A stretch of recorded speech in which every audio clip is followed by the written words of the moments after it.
SV న్యూస్కి స్వాగతం. నిజామాబాద్ జిల్లా సిరికొండ మండల ఎంఈఓ రాములు తల్లిదండ్రులు తమ పిల్లలను ప్రభుత్వ పాఠశాలలో చేర్పించాలని విజ్ఞప్తి చేశారు. ప్రభుత్వ పాఠశాలలో నాణ్యమైన విద్యతో పాటు మధ్యాహ్న భోజనం, పౌష్టికాహారం, ఉచిత పాఠ్య పుస్తకాలు, నోట్బుక్స్, యూనిఫామ్లు అందిస్తున్నామని తెలిపారు. ఈ సౌకర్యాలను సద్వినియోగం చేసుకుని ఎక్కువ మంది విద్యార్థులను ప్రభుత్వ పాఠశాలలో చేర్పించాలని కోరారు. మన మండలం వైపు విద్యా విషయాల్లో చూసుకుంటే ఈసారి మండల్లో డ్రాస్టింగ్గా 280 మంది పోయిన విద్యా సంవత్సరం కంటే ఈ విద్యా సంవత్సరము విద్యార్థుల యొక్క సంఖ్య పెరగడం జరిగింది. సో పాఠశాలల వారీగా అనుకుంటే ముఖ్యంగా ఎంపీపీఎస్ చిమ్మనపల్లి, ఎంపీపీఎస్ రావుట్ల, తర్వాత ఎంపీపీఎస్ గడ్కోలు, అలా ప్రైమరీ స్కూల్లో ఈ సంఖ్య పెంచడం జరిగింది. సో ఇంకా 196 మంది ఎన్రోల్ కావాల్సి ఉంది. సో నేను చెప్పినటువంటి డాటా యూడైస్ ప్రకారము ఇంకా డ్రాప్ బాక్స్లో ఉన్నారు విద్యార్థులు. వాళ్ళను ఇంకా తక్షణమే మేము ఆయా పాఠశాలలో చేరవేస్తాము. సో దాంతోపాటు మరి ఈ ఎన్రోల్మెంట్ పెరగడానికి కూడా ప్రభుత్వ పాఠశాలల పైన సమాజము, తల్లిదండ్రుల యొక్క నమ్మకం అనేటటువంటిది అనుకోవచ్చు. మరి గత ఎన్నడూ లేనటువంటి చరిత్రను ఈసారి సిరికొండ మండలము మీ సహాయకారాలు కావచ్చు, తల్లిదండ్రుల సహాయకారాలు కావచ్చు, మా ఉపాధ్యాయుల యొక్క సహాయకారాలు కావచ్చు, దానివల్ల మన సిరికొండ హై స్కూల్కి కూడా డిస్టిక్లోనే టాప్ ర్యాంక్ రావడం జరిగింది. దాంతోపాటు దాదాపు మండల్లో 500 మార్కులు సాధించినటువంటి విద్యార్థులు కూడా ఒక 300 పైచిలకు రావడం జరిగింది.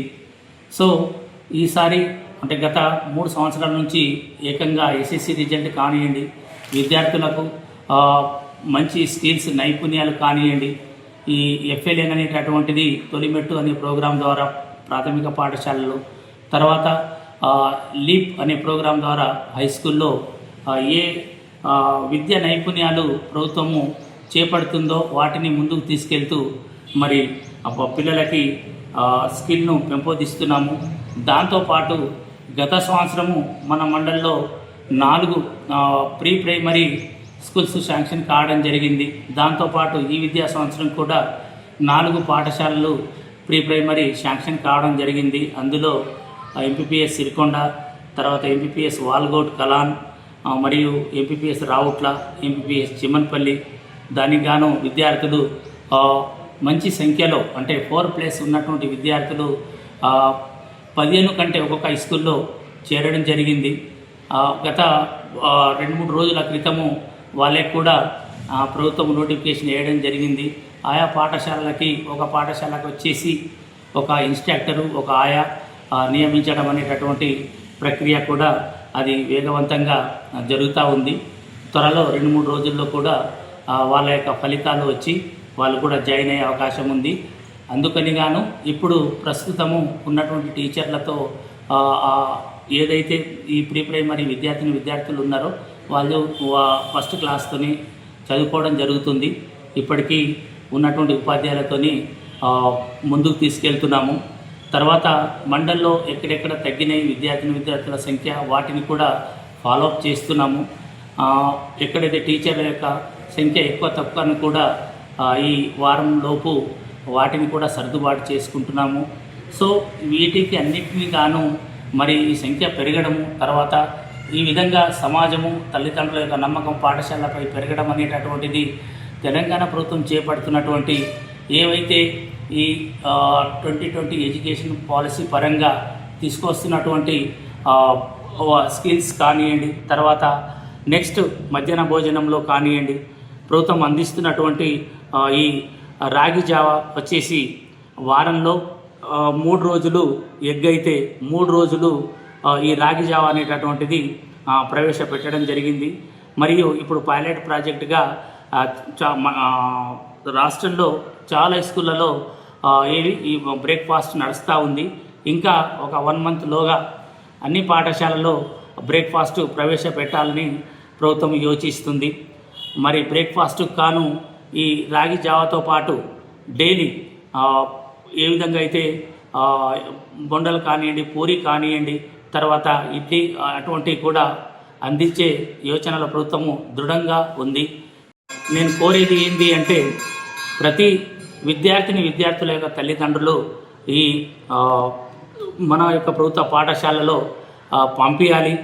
ప్రభుత్వ పాఠశాలలో మంచి ఈ పౌష్టిక ఆహారంతో పాటు అంటే ఇటు ఆరోగ్యవంతమైన ఆరోగ్యము చూసుకుంటూ ప్రభుత్వము మంచి ఆహారాన్ని ఒక పౌష్టిక ఆహారాన్ని అందిస్తుంది. దాంతోపాటు మంచి ఎడ్యుకేషన్ను కూడా అందిస్తున్నాము. దాంతోపాటు మధ్యాహ్న భోజనంతో పాటు ప్రతి విద్యార్థులకి text books, uniforms, even note books కూడా విద్యా సంవత్సరానికి సరిపడినటువంటి ఈ మెటీరియల్ను తర్వాత ఇంకా గత 26 నాడు గౌరవ సెక్రటరీ మేడం గారు రివ్యూ చేయడం జరిగింది. మాకు ఆ రివ్యూలో కూడా మేడం గారు నెక్స్ట్ ఒక కిట్ విద్యార్థినికి ఒక కిట్ కూడా నెక్స్ట్ పంపిణీ చేసే అవకాశం ఉందని కూడా మేడం గారు ఆశాభావాన్ని వ్యక్తం చేశారు.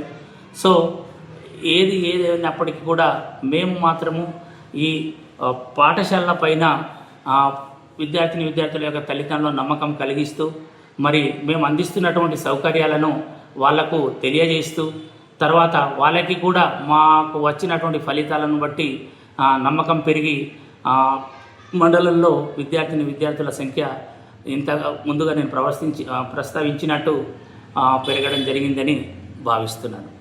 మొత్తం వచ్చేసి 226 శాంక్షన్ పోస్టులు ఉన్నాయి మన దగ్గర. ఇప్పుడు వర్కింగ్ 174 మంది టీచర్లు పనిచేస్తూ ఉన్నారు.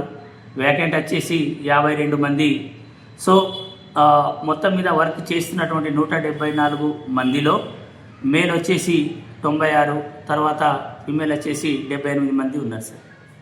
అందిస్తున్నటువంటి పౌష్టికాహారంలో భాగంగా 3 రోజులు ఎగ్, సోమవారము, బుధవారము, శుక్రవారము, తర్వాత మంగళ, ఈ గురు ఏదైతే ఉందో శనివారాల్లో ఇచ్చేటటువంటి ఈ రాగి జావ, తర్వాత ఇక్కడ ఈ బెల్లం ప్యాకెట్, తర్వాత రాగి యొక్క ఈ పౌష్టిక ఆహారము, వీటిని కూడా మన ప్రభుత్వము అందిస్తూ ఉంది. ప్రతి విద్యార్థి ఆరోగ్యంగా ఉండి మంచి మేధస్సుతోని చదువుకోవాలని ప్రభుత్వము యోచిస్తూ ఉంది.